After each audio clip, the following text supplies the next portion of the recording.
मैं पहले आज के दिन में एक बहुत बढ़िया समाचार आया है कि आम आदमी पार्टी के एमएलए और प्रवक्ता श्री राघव चड्ढा जी ने अपना एक बयान दिया है, लिखित बयान है। और वो बयान ये है कि कांग्रेस पार्टी का ना खुद कोई भविष्य है और ना वो लोगों को भविष्य, देश को भविष्य दे सकती है। तो मैंने सोचा कि ज़रा आज इस बात पे ही चर्चा हो जाए और ज़रा समझने की कोशिश की जाए कि ऐसा आम आदमी पार्टी क्यों कहती है, क्या समझती है, क्या कोशिश है उसकी। इस बात से पहले हल्का सा एक अंडरस्टैंडिंग ले लेते हैं कि आम आदमी पार्टी खुद कौन है। मैं जानता हूं कि मेरे बहुत सारे चाहक मित्र जो मेरे फेसबुक लाइव्स देखते हैं, जो अन्यथा भी मेरे साथ जुड़े हुए हैं, वो आम आदमी पार्टी के सपोर्टर हैं। यहाँ तक कि कुछ एमएलए मेरे साथ जुड़े हुए हैं आम आदमी पार्टी के। तो वो चीज़ अपनी जगह है। जब बात आती है कांग्रेस की, तो आप सबको ज्ञात होगा कि मैं कांग्रेस पार्टी से जुड़ा हुआ नहीं हूँ। ओके, लेकिन तो फिर मैंने ये टॉपिक क्यों, क्योंकि वैसे बहुत सारे लोग कहते हैं कि मैं कांग्रेस पार्टी की तरफ से बोलता हूँ। ऐसा नहीं है। जब मैं भारतीय जनता पार्टी या भारत सरकार या किसी राज्य सरकार से सवाल करता हूँ, उनके सामने खड़ा होकर के बात करता हूँ, आँख से आँख मिला के बात करता हूँ, तो अगर किसी का कहना है कि मैं फलानी पार्टी की तरफ से बोलता हूँ, तो वो उनकी इच्छा हो सकती है, उनका मंतव्य हो सकता है। मेरा मंतव्य तो मैं सिर्फ एक भारतीय नागरिक हूँ और अभी तो मैं किसी पार्टी से जुड़ा हुआ भी नहीं हूँ। तो अगर मैं किसी पार्टी से जुड़ा हुआ नहीं हूँ तो फिर भाई मैं अपनी बात रखता हूँ और अपनी बात के माध्यम से मैं आप हज़ारों लाखों लोगों की बात रखता हूँ, शायद कुछ करोड़ों भी हो सकते हैं, जैसा कि मुझे फीडबैक आया। इसलिए ये मैं मुद्दा यहीं स्टॉप करता हूँ कि मैं पार्टी से जुड़ा हूँ या नहीं जुड़ा हूँ। लेकिन हाँ, आज का मुद्दा बड़ा इंटरेस्टिंग है। आम आदमी पार्टी का ये कहना कि कांग्रेस का ना तो भविष्य है और ना वो किसी को भविष्य दे सकती है, ना भारत को दे सकती है। पहले आते हैं कांग्रेस पार्टी पे, फिर जाएंगे आम आदमी पार्टी पे और अंत पे इसका मूल्यांकन करेंगे जो राघव चड्ढा ने कहा है। कांग्रेस पार्टी 150 साल पुरानी पार्टी है और इस देश को आज़ादी दिलाने में मेरे ख्याल से सबसे बड़ा अगर किसी का रोल रहा तो इंडियन नेशनल कांग्रेस का रहा। कोई ये डिस्कशन कर सकता है कि पुरानी कांग्रेस, नई कांग्रेस, वही है तो वही। तो इस देश की आज़ादी में जिस पार्टी का बहुत बड़ा हाथ रहा, बहुत बड़ा, उसका नाम है इंडियन नेशनल कांग्रेस, यानी कांग्रेस पार्टी। ये वही कांग्रेस पार्टी है जिसमें पहले प्रधानमंत्री जवाहरलाल नेहरू बने। 14 साल तक, 14 ईयर्स, 14 साल तक प्रधानमंत्री रहे। और इस देश को जब हमने भगाए अंग्रेज़ यहाँ से, तो उसके बाद इस देश के अंदर जो हालात और जो परिस्थितियाँ थीं वो बहुत गंभीर थीं। ऐसा नहीं है कि वो ये देश जो था वो उस समय भूखा नंगा प्यासा था, लेकिन अधिकांश जनता गरीब थी, नौकरियां थी नहीं, इंडस्ट्रीज़ बहुत ना के बराबर की थी, प्राइवेट इंडस्ट्रीज़ थी और खेती पे ये देश चलता था। अब इसमें श्री जवाहरलाल नेहरू जी का बहुत बड़ा रोल रहा। उन्होंने बहुत सारी नवरत्न कंपनियां बनाई, बहुत डेवलपमेंट किया और उसी की बदौलत है कि 1964 ऑनवर्ड्स जब हम इस देश को देखते हैं, तो चाहे किसी भी पार्टी का हो व्यक्ति या ना भी हो, किसी भी सोच का हो या ना भी हो, लेकिन वो श्री जवाहरलाल नेहरू जी की जो जो योगदान है इस देश के प्रति, उसको नज़रअंदाज नहीं कर सकता। कोई सराहना ना करना चाहे तो कोई बात नहीं, पर अति तारीफ के काबिल रहे जवाहरलाल नेहरू जी ने इस देश की नींव रखी। उनके साथ और भी नेता थे, ऐसा नहीं कि वो अकेले ही थे, उनके साथ पूरी कांग्रेस पार्टी थी। तो उस ज़माने की जो कांग्रेस पार्टी रही, उसने अतिशय महत्वपूर्ण इस देश में योगदान दिया, इस देश को उठाने का, उत्थान करने का, बनाने का। और ये बात मैं आपको इस तरह शेयर कर सकता हूँ कि मैं करीब 1.5 साल पहले लाल कृष्ण आडवाणी जी से उनके घर पे मिला था, जो कि बीजेपी के नेता हैं और x deputy prime minister, home minister हैं।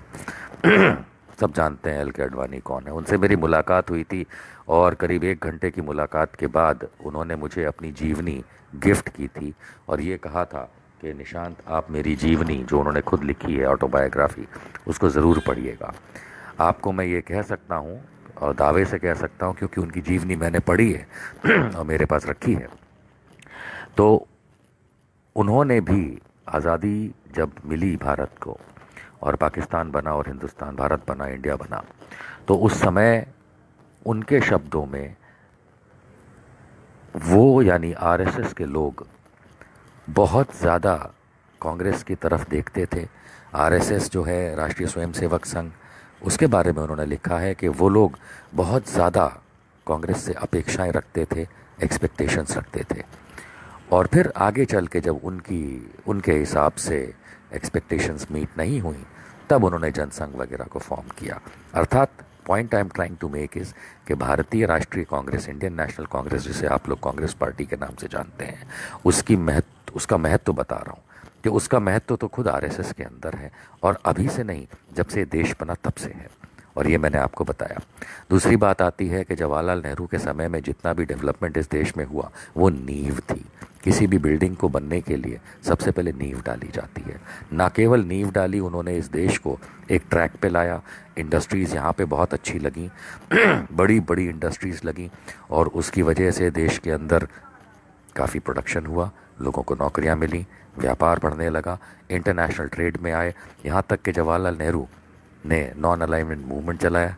नॉन अलाइनमेंट मूवमेंट यानी नैम, यानी ना तो वो यूएसएसआर के साथ थे, ना वो अमेरिका के साथ थे, जो नेटो स्वीटो करके जो गुट चलते थे दुनिया में, उन्होंने अलग बनाया और बहुत सक्सेसफुल हुआ। यूनाइटेड नेशंस में उनकी तारीफ होती रही हमेशा। इससे आगे बढ़ते हैं तो लाल बहादुर शास्त्री जी को कौन नहीं जानता, और जय जवान जय किसान, मेरा भारत महान, जय किसान, लाल बहादुर शास्त्री लाए। तो जय जवान जय किसान के साथ ये भी कांग्रेस की देन रही। सरदार पटेल उनके पहले रहे, उन्होंने इस देश को गूंथा, एक माला में बनाया, तो ये भी कांग्रेस की देन रही। इसके सिवाय अंबेडकर जी ने संविधान दिया। अगर मैं ये गिनाना शुरू करूँगा तो लगभग इस देश की जो पूरी की पूरी नींव, स्ट्रक्चर, ढांचा, सिस्टम, मेथड, वो कांग्रेस ने इस्टेब्लिश किया। ना केवल इस्टेब्लिश किया, वो बनाया, क्योंकि इस देश की आज़ादी कांग्रेस ने दिलवाई। उसके साथ और भी दल रहे होंगे, उसके साथ और लोग भी रहे होंगे। मैं सिर्फ कांग्रेस को श्रेय नहीं देता, लेकिन सबसे बड़ा श्रेय तो कांग्रेस को जाएगा, उसके साथ और लोगों को भी जाएगा, आम इंसान को भी जाएगा। हम सब ने मिल करके आज़ादी पाई, हमारे बाप दादाओं ने लड़के। लेकिन इससे आगे बढ़ते हैं, लाल बहादुर शास्त्री जी के बाद तो आई इंदिरा गांधी जी। मेरे ख्याल से सब जानते हैं कि वो भी कांग्रेस की बहुत धुरंधर प्रधानमंत्री रहीं। उन्होंने महिलाओं के लिए, गरीबों के लिए, बच्चों के लिए, देश के लिए, यहाँ तक के पड़ोसी मुल्कों के लिए, देश में हरित क्रांति को आगे बढ़ाना, देश के अंदर इंटरनेशनल स्पेस प्रोग्राम डेवलप करना, स्क्वाड्रन लीडर राकेश शर्मा और विंग कमांडर रवीश मल्होत्रा को ट्रेनिंग दिलवाना यूएसएसआर के साथ, और finally squadron leader Rakesh Sharma पहले भारतीय अंतरिक्ष यात्री बने। ये सब चीज़ें मेरे ख्याल से इंदिरा गांधी के समय में हुई थी। अच्छा, ये बताना ज़रूरी है, इसलिए बता रहा हूँ, आप सबको पता है कि 1971 के अंदर पाकिस्तान की ये दुर्गति करी कि उधर ईस्ट पाकिस्तान को ख़त्म कर दिया, बांग्लादेश लिबरेट किया, देश बनाया, इंदिरा गांधी ने किया। देश के अंदर इंडस्ट्रीज़, देश के अंदर फॉरेन अफेयर्स, देश के अंदर खेती, देश के अंदर लोगों को नौकरी, पैसा, रूल्स रेगुलेशंस, कानून, इंदिरा गांधी ने लाया। ना केवल इतना, मैं एक पॉजिटिव बात भी बताता हूँ जिसको स्वर्गीय बाला साहब ठाकरे भी सपोर्ट करते थे, स्वर्गीय अटल बिहारी वाजपेयी भी सपोर्ट करते थे, कि इंदिरा गांधी जैसी व्यक्ति ने जो इमरजेंसी लगाई वो सही थी, क्योंकि उस समय जो विपक्ष था उस समय का, वो तोड़ फोड़, आगजनी, देश का पूरा बर्बादी पे ला रहा था, इसलिए शायद वो चीज़ करनी पड़ी।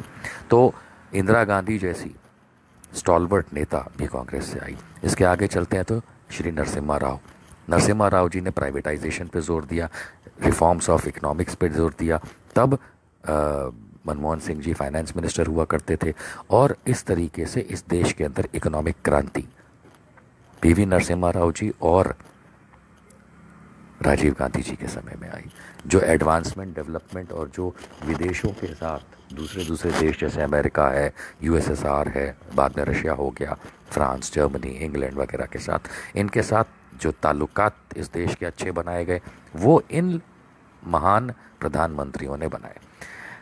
किस तरीके से आतंकवाद के साथ लड़ा जाता है, इसमें इंदिरा गांधी और राजीव गांधी दोनों स्वर्गीय प्रधानमंत्रियों से बेहतर इस देश की धरती पे किसी ने उदाहरण नहीं दिए।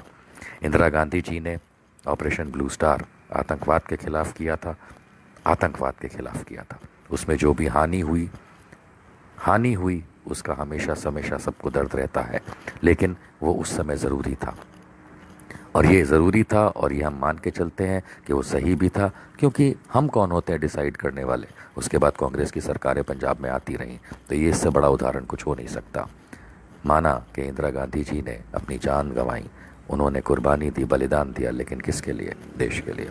इसी तरीके से स्वर्गीय राजीव गांधी जी ने LTTE लिबरेशन टाइगर तमिलीलम जो जाफना प्रायद्वीप के अंदर श्रीलंका में था, वहाँ के राष्ट्रपति के कहने पे श्रीलंका में इंडियन पीस कीपिंग फोर्स भेजी, लेफ्टिनेंट जनरल कलकट के अधीन, और बहुत बेहतरीन काम हुआ। और उसके बाद उन्होंने भी आतंकवाद के चलते अपनी जान गंवाई। ऐसे बहादुर, ऐसे दिमाग वाले, ऐसे विजन वाले, स्वर्णिम अक्षरों में जिनका नाम लिखा जाए, ऐसे नेता कांग्रेस ने दिए हैं। ना केवल नेता दिए हैं, मैं इसलिए ये कह रहा हूँ क्योंकि उन्होंने कई राज्यों के अंदर, कई विभागों के अंदर, देश के अंदर चीज़ें बनाई, सुधारी, बड़ी करी, और इस देश को इस काबिल बनाया कि आप यानी कोई भी, चाहे वो मोदी हो, अटल बिहारी हो, कोई भी हो, आप हो, मैं हूँ, इस काबिल बनाया कि हम एक अच्छी ज़िंदगी जी सकें, और तो और हम सवाल कर सकें, हम सरकारों को सवाल करके उनसे काम निकलवा सकें। क्यों भूलें कि सरदार मनमोहन सिंह के 10 साल किस तरीके के थे। RTI एक्ट उन्होंने दिया। आज जिस RTI के बदौलत इस देश के अंदर कितने सारे काम होते हैं, RTI एक्ट उन्होंने दिया। मैं शायद भूल रहा था, याद दिला दूं कि इंदिरा गांधी जी ने पहला एटम बॉम्ब का टेस्ट करवाया, पोखरण 1 जो कहते हैं। उस समय वन ऑफ द साइंटिस्ट जो उनके साथ थे वो डॉक्टर कलाम भी थे। तो बहुत कुछ कांग्रेस ने ओवरऑल दिया है। अब सवाल ये उठता है कि भारतीय जनता पार्टी हो या कई ऐसी पार्टियां हैं या लोग हैं, नेता हैं, मिसगाइडेड यूथ है, बच्चे मतलब अकल के कच्चे हैं, वो सवाल करते फिरते हैं कांग्रेस ने क्या किया, क्योंकि उनको ज्ञान कम है। अगर नज़र उठा के देखेंगे तो समझ जाएंगे कांग्रेस ने क्या किया, बताने की ज़रूरत नहीं। अब इससे मैं आगे चलूँगा आम आदमी पार्टी पे। आम आदमी पार्टी को मैं काफ़ी अच्छे से पहचानता हूँ।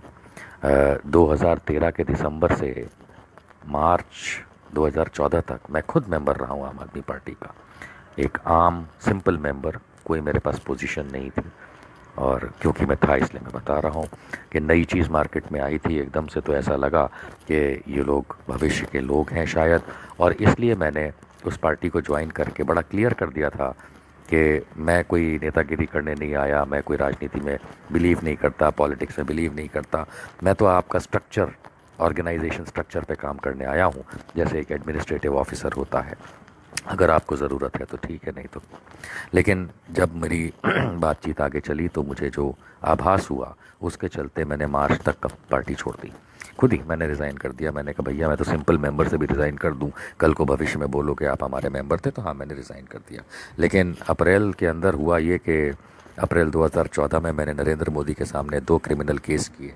एक केस बड़ा फेमस हुआ, उनकी बीवी का नाम बाहर आया था, इसलिए वैसे मैंने उनकी बीवी का नाम बाहर नहीं लाया था, लेकिन मैंने उस चीज़ के ऊपर जो उनके पुराने एफिडेविट्स थे उसको लेके उन पे केस किए और वो क्रिमिनल केस चले। उसी तरीके से अप्रैल 2014 में ही जब मैंने नरेंद्र मोदी ने 30 अप्रैल 2014 को अहमदाबाद के रानी हाई स्कूल के अंदर जहाँ पे वोटिंग करने वो आए थे, उन्होंने कमल दिखा करके एक प्रेस कॉन्फ्रेंस करी थी जो कि पोल कोड ब्रीच है, तो ये वाला क्रिमिनल केस भी मैंने उसके ऊपर किया। तो हुआ ये कि ये जब आम आदमी पार्टी को मालूम चला, डर गई कि यार ये आदमी कौन है, ये तो बहुत भयंकर मोदी से लड़ रहा है, साले हमको आके मारेंगे मोदी वाले लोग। तो इस चक्कर के अंदर उन्होंने सामने से ये भी कह दिया कि भैया निशांत वर्मा से हमारा कोई ताल्लुक नहीं है। बहुत अच्छी बात है, मैं तो छोड़ चुका था, लेकिन ये मैं आपको इसलिए बता रहा हूँ क्योंकि आप लोगों को पता चलना चाहिए कि किसी भी चीज़ को अपनाने या रिजेक्ट करने से पहले अगर उसको थोड़ा जान लिया जाए तो ज़्यादा बेहतर है। इसके बाद मेरा कोई संबंध नहीं रहा आम आदमी पार्टी के साथ, लेकिन आम आदमी पार्टी के फॉलोअर्स, नेता काफ़ी मेरे टच में रहे और अभी भी हैं। दोस्ती के तौर पे, उससे ज़्यादा कुछ नहीं। अब सवाल ये उठता है कि आम आदमी पार्टी है कौन।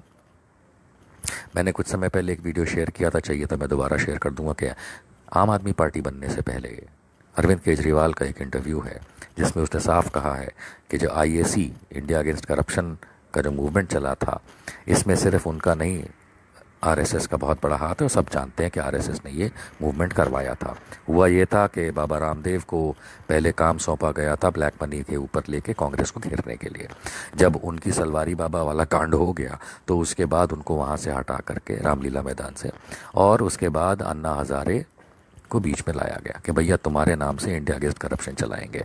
उस समय जितने भी कांग्रेस से दुखी सो कॉल्ड बड़े बड़े IAS officer, IPS officer, Indian revenue service के ऑफिसर, यहाँ तक के रिटायर्ड फौजी, वो जा कर के अन्ना हजारे के साथ बैठ गए, जिसके अंदर अरविंद केजरीवाल भी था, जनरल वीके सिंह, किरण बेदी, ये सारे लोग थे उसके अंदर। और हुआ ये कि जब वो मूवमेंट एकदम पक्का हो गया 2013 के अंदर कि अब तो भैया कोई चिंता की बात नहीं है और अब तो कांग्रेस हारने ही वाली है, तो बीजेपी को जब ये आभास हो गया तो उन्होंने इंडिया अगेंस्ट करप्शन ख़त्म करा दिया। जब इंडिया अगेंस्ट करप्शन ख़त्म करा दिया गया तो भाई दो चीज़ें निकल के आईं। 2012-13 के बीच की बात है ये, कि जो लोग इंडिया अगेंस्ट करप्शन से जुड़े थे उसमें सारे के सारे निस्वार्थ भाव से नहीं जुड़े थे, बहुत लोगों को स्वार्थ था। तो उन्होंने कहा कि हमको बीजेपी में ले लो। अब तो बीजेपी ने कहा नहीं भैया, हम सबको तो बीजेपी में ले नहीं सकते, कुछ लोगों को ले लेंगे। तो general VK Singh, Kiran Bedi type के लोगों को ले लिया गया था आगे चल के। अब उस समय ये एक और चीज़ निकल के आई थी कि 2012 को अगर आप याद करेंगे तो सोनिया गांधी जी ने ये कहा था कि मौत का सौदागर है नरेंद्र मोदी। ये गुजरात के एक इलेक्शन के अंदर कहा गया था। अंततः ये हुआ कि वो चीज़ शायद नेगेटिव चली गई और मोदी साहब ने उस चीज़ को इनकैश किया। तो बीजेपी को और मोदी को एक बात समझ में आ गई कि मोदी के खिलाफ अगर कुछ बोला जाएगा तो उससे वोट पोलराइजेशन होता है। लेकिन कांग्रेस ने तो उनके खिलाफ बोलना बंद कर दिया था इस तरीके की भाषा। लेकिन इन्हें खून लग गया था मोदी जी को कि हाँ, अगर कोई मेरे खिलाफ बोलेगा तो मुझे वोट ज़्यादा मिलते हैं। तो इन्होंने एक पार्टी पैदा करी जिसका नाम है आम आदमी पार्टी।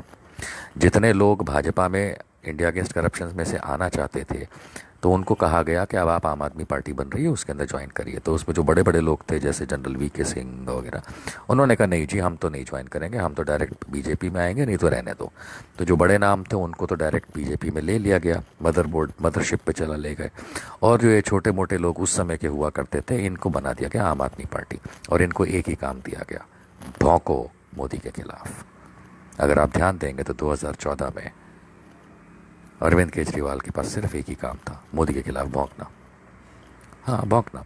क्योंकि जब 2014 में इलेक्शंस हुए थे लोकसभा के, तब श्री अरविंद केजरीवाल जी ने ये कहा था कि मैं मोदी के खिलाफ लड़ूंगा। मोदी लड़ा दो जगह से, वडोदरा गुजरात में और वाराणसी उत्तर प्रदेश में। अरविंद केजरीवाल इनके सामने सिर्फ एक ही जगह से लड़े थे और वो थी वाराणसी। अरविंद केजरीवाल वडोदरा से नहीं लड़े थे। कमाल की बात है, जो आदमी उनको लड़के छोटा करना चाहता हो वो उसके साथ लड़ा ही नहीं। वाह, ये कमाल की बात है। तो अरविंद केजरीवाल की शुरुआत वहीं से समझ में आ गई थी कि ये संघ से मिले हुए लोग हैं और भाजपा के फ़ायदे के लिए इनको पैदा किया गया है। अब ये बात एक अटकल थी उस समय जो धीरे धीरे साबित होती गई। मान के चलिए कि अगर अरविंद केजरीवाल वाराणसी में ना लड़ा होता मोदी के सामने तो अजय राय कांग्रेस का जीतता भले ही ना, लेकिन सॉलिड टक्कर देता वोटों में। ये वोट विभाजन की खेल था। अब आप बोलेंगे तो वाराणसी की बात क्यों करते, तो मैं वडोदरा की बात कर देता हूँ। तो वडोदरा से जब मिस्टर नरेंद्र मोदी लड़े थे 2014, तो ये भाई साहब जो हमारे हैं केजरीवाल जी, ये क्यों नहीं लड़े थे वहाँ? वो इसलिए नहीं लड़े थे बिकॉज इनका गेम कुछ और था। आगे बढ़ते हैं तो जब सरकारें बनी दिल्ली की तो उसके अंदर एक बार तो आपने देखा होगा कि कुछ बहुत ही शॉर्ट समय के लिए कांग्रेस के समर्थन से सरकार बन गई थी आम आदमी पार्टी की। बट कांग्रेस ने रियलाइज्ड कि नहीं, उन्होंने गलत। अब ये आउटडोर की प्रॉब्लम, कुत्ता जरूर भौंकता है, खैर। Anyways, so the problem was that जब सरकारें बनी तो एक बहुत शॉर्ट ड्यूरेशन के लिए कांग्रेस के समर्थन से भी सरकार बनी थी। कांग्रेस रियलाइज और उन्होंने अपने पैर वापस खींच लिए कि नहीं भैया, हम ऐसों को सपोर्ट नहीं कर सकते। उसके बाद तो अगर आप देखेंगे तो अरविंद केजरीवाल ने इतना हल्ला मचाया कि कांग्रेस ऐसी, कांग्रेस वैसी, फलाना ढिमाका। मतलब बीजेपी को टारगेट करता था खाली मोदी के लिए, ताकि मोदी को फ़ायदा मिले। लेकिन इनका मेन टारगेट इलेक्शन जीतने के लिए दिल्ली में क्या था? कांग्रेस, शीला दीक्षित। इनके आप याद करिए 2013-14 में क्या बोलते थे, 2014-15 में क्या बोलते थे अरविंद केजरीवाल, कि उनके पास एक फाइल है शीला दीक्षित के खिलाफ और वो सबको जेल में डलवा के रहेंगे। फाइल तो गई फाड़ में, पता नहीं कहाँ। इन्होंने आज तक एक कांग्रेसी को जेल नहीं करवाया करप्शन के चार्ज पे, जिसके आधार पे ये दिल्ली इलेक्शन जीते थे, राइट।